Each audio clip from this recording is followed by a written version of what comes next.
फूलों को भी नहीं मालूम उन्हें सुबह कहाँ जाना है, मंदिर जाएंगे या शमशान जाएंगे। हंसते रहो, मुस्कुराते रहो, कर जाओ कुछ ऐसा काम कि लोग करना चाहें आप जैसा। हेलो फ्रेंड्स, मैं हूं आपके साथ में सनवर सिद्दीकी, लेकर आया हूं एक कहानी फिर से आपके लिए।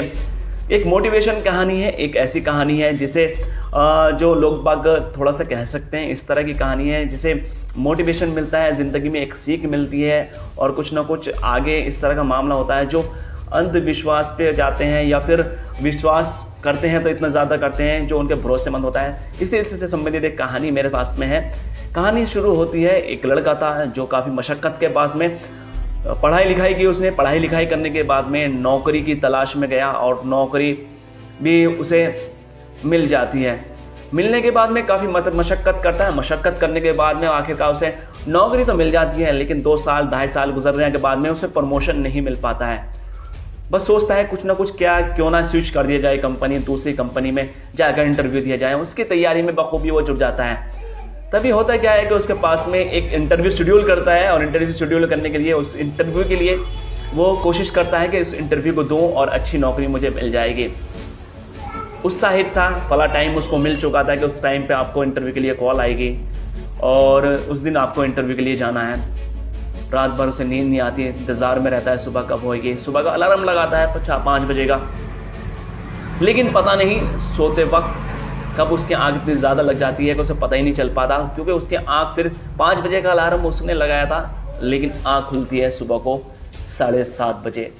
इसको देखकर उसका दिमाग थोड़ा डिस्टर्ब होता है और गुस्सा भी आता है कि मैंने तो 5 बजे का अलार्म लगाया था, लेकिन ये अलार्म बजा क्यों नहीं। वो जल्दी जल्दी से अपना ब्रेकफास्ट तैयार करता है और अपना आपको भी तैयार करता है। इंटरव्यू के लिए वो जब फ्लैट से नीचे उतरता है, बाइक को स्टार्ट करने की कोशिश करता है। इत्तफाकन उसकी बाइक भी स्टार्ट नहीं होती है। उसे बहुत ज़्यादा गुस्सा आता है कि आखिरकार सुबह सुबह की आकुनेटबाजी हो रही है और मैं एक अच्छे काम के लिए जा रहा हूँ, भगवान भी मुझसे क्या चाहता है। हालांकि वो, मैं आपको बताना भूल गया कि वो भगवान का बहुत ही भक्त था और हर चीज़ में भगवान से प्रार्थना करता था, हर चीज़ को ईश्वर को मानता था, ईश्वर के बताए रास्ते पे चलता था, ज़्यादातर किसी का बुरा नहीं चाहता था। लेकिन आज उसके साथ में सब कुछ शुरू से ही बुरा होता जा रहा है। सुबह घंटी अलार्म नहीं बजा उसका, दूसरी बार में उसके बाइक स्टार्ट नहीं होती है। क्यों तो करके बाइक स्टार्ट होती है। स्टार्ट होने के बाद में वो एक कॉल के इंतज़ार कर रहा होता है किस टाइम उसका शेड्यूल होगा इंटरव्यू का, क्योंकि वक्त दिन तो पता था लेकिन टाइम नहीं पता था। उसके पास में कॉल आनी थी, कॉल नहीं आ पाई। उसने सोचा क्यों ना किसी ब्रेकफास्ट कर लिया जाए। वो एक रेस्टोरेंट में जाता है। वहाँ पर जाने के बाद वह पिज़्ज़ा ऑर्डर करता है। जेब में इतना ज़्यादा पैसा नहीं था, वो फिर भी जितना बजट था उसके हिसाब से नाश्ता करने की कोशिश करता है। एक पिज़्ज़ा ऑर्डर कर देता है। वो पिज़्ज़ा ऑर्डर करने के बाद जैसे उसको खाने को चलता है, वो पिज़्ज़ा भी नीचे गिर जाता है। फिर उसे गुस्सा आता है। वो कहता है, भगवान आज क्या चाहते हो मुझसे? मैं तो आपका इतना बड़ा भक्त हूँ, लेकिन उसके बाद में भी आप मुझसे क्या चाहते हैं? सुबह से तुमने मुझे परेशान कर रखा है। तभी अचानक होता है कि वो चाहता है कि आगे चलने के बाद में उसको कॉल नहीं आती। पूरे दिन इधर उधर भटकता रहता है, खाना भी खाता है। पूरे दिन भटकने के बाद थका मारा शाम के टाइम में जब उसके पास में कॉल आती है, और कॉल आने के बाद में जैसे ही कॉल रिसीव करता है, कॉल रिसीव करते ही फ़ोन जो होता है वो बंद हो जाता है।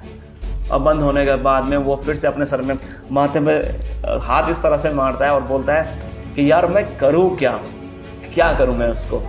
तभी अचानक से फिर उसके बाद में वो घर आता है। घर आने के बाद में पूरा थका मारा, निराश, नौकरी से भी छुट्टी करी आज, जॉब से भी छुट्टी करी आज, हासिल भी कुछ नहीं हुआ, भाग दौड़ थक मार के घर पे आके ऐसे पड़ जाता है, सो जाता है। सोने के बाद में भगवान उसके ख्वाब में आते हैं। ख्वाब में आने के बाद में उसको कहते हैं कि ये भगवान तुमने आज मुझे इतना परेशान क्यों किया। वो सब भगवान से सवाल करता है और कहता मेरा इतने सारा परेशान, पूरे दिन मैं परेशान रहा हूँ, तो परेशान क्यों करा उसने। तो भगवान ने कहा है कि नौकरी तेरे लिए अच्छी नहीं थी, इसलिए मैंने परेशान किया।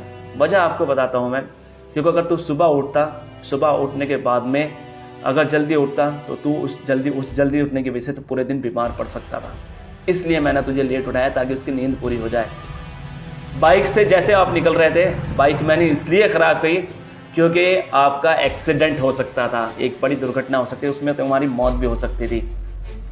फिर उसके बाद में जब आप रेस्टोरेंट में गए, रेस्टोरेंट में जाने के बाद में जो खाना आप खा रहे थे उसके अंदर काफ़ी बैक्टीरिया थे, यानी कि उसके अंदर एक मरा हुआ कीड़ा पड़ा हुआ था जो तुम्हें नहीं दिखाई दे रहा था, इसलिए मैंने वो फेंक दिया, गिरा दिया वहाँ से।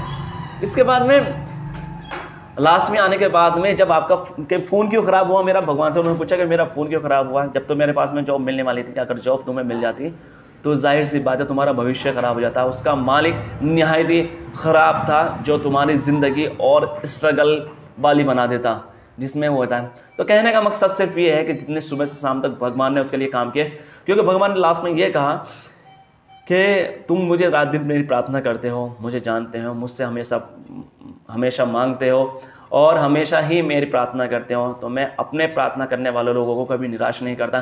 तो इस कहने का मकसद ये है कि भगवान ऊपर वाला जो करता है, अल्लाह ताला जो करता है, वो काफ़ी अपनी बेहतरी के लिए करता है, सब कुछ अपने हक में करता है। कुछ फ़ायदा हमें यहाँ मिल जाता है, कुछ फ़ायदा हमें ऊपर जाके मिलता है। इस लिहाज से कुछ बातें ऐसी होती हैं जो भगवान पर छोड़ देनी चाहिए और कुछ बातें ऐसी होनी चाहिए जिसमें चलते अपना आपको पीछे नहीं करना चाहिए, उसमें आगे बढ़ता रहना चाहिए। एक और नई कहानी के साथ में फिर से हाजिर होंगे आपके साथ में। देखते रहिए मेरे साथ में, मैं हूं सनवर सिद्दीकी और हमारे फेसबुक पेज पे, यूट्यूब चैनल पर आइए, हमें फॉलो कीजिए और आगे बढ़िए। रोज इस तरह की नई कहानी और नए नए आइडियाज़ आपके पास में भेजता रहूँगा।